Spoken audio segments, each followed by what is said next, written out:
Dennis, as you think about where we're at, we're in 2021, post-COVID, post-Great Recession, rise of populism, political establishment is in a mess, huge amounts of disillusionment in culture and society, and of course we could go on and on, painting a pretty grim picture. I was going to say, other than that, Mrs. Lincoln, did you enjoy the play?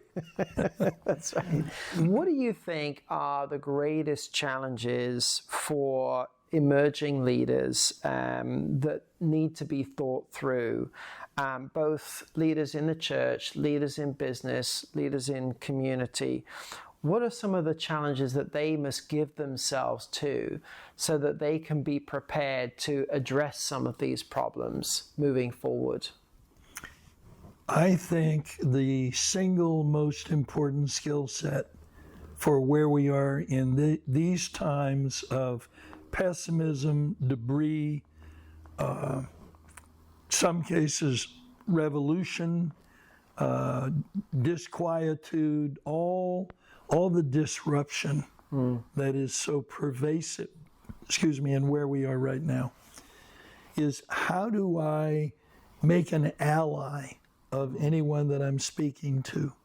How do I, rather than aggressively assert my truth, how do I draw out from you where you are, affirming what is affirmable, joining with you in whatever way I can, so that you and I are able to walk together long enough for me to have built up some bridge of trust, which will then allow me to share whatever I have from the Lord that would be helpful to bring value to you and bring change to you, if I can but get you to the point where you can hear what I'm saying, and then to whatever degree I'm able, help you apply what I'm saying to your activity.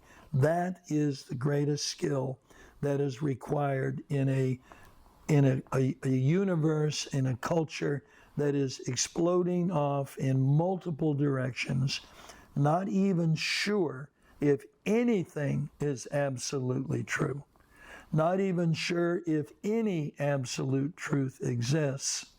There's enough of that skepticism and alienation and separation out there that the skill to join with people and communicate in a way that actually brings us together is going to be the greatest skill set we need.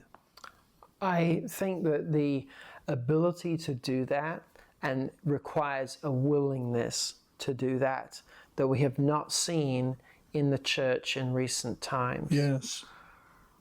Couldn't agree more, Simon. Couldn't agree more. What do you think needs to be addressed in the church, that we don't just deal with our capability to reach out to the world around us, but deals with our willingness? Why is there such a separation between the us and the them, the Christian and the humanist, the kind of things that we've conjured up in our minds that has created this tribalism, in a sense, that has divided us? What do we need to do to overcome that from a point of view of that we are willing to do that?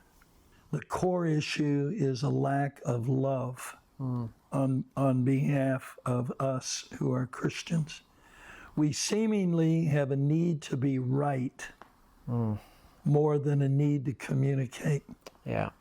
Love makes the communication between us absolutely essential, and it makes me want to do everything I can to approach you and touch you in a way that is reinforcing, affirmative, that I care, that I'm not against you.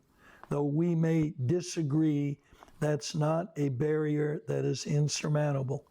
I want to be able to touch you in whatever way the Holy Spirit would show me, because one size does not fit all.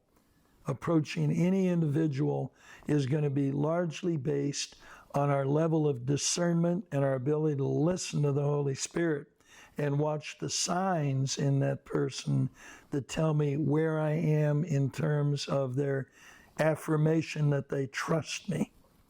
And again, that's all about, are we love-centered or are we being right-centered?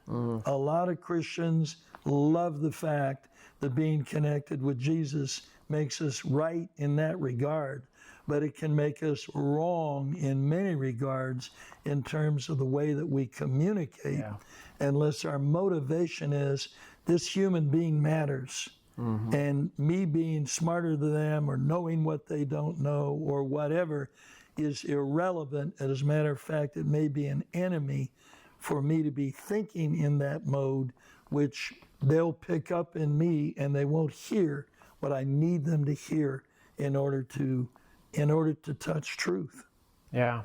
Well, Dennis, this is really helpful because I think in some ways, many of us, in terms of preparing to speak to culture and to have a place of leadership in culture, we think of building our influence, or we think of developing certain production skills that give us a better economic leverage, when in reality, this point, our ability to communicate effectively is really going to be one of the most important attributes that we can develop in our skill set as we seek to engage our culture around us. So thank you, I appreciate that. No, I really believe there's many things we could say we need as leaders and change makers, so to speak, but nothing is greater than the centering point of love and value towards the person we're relating with.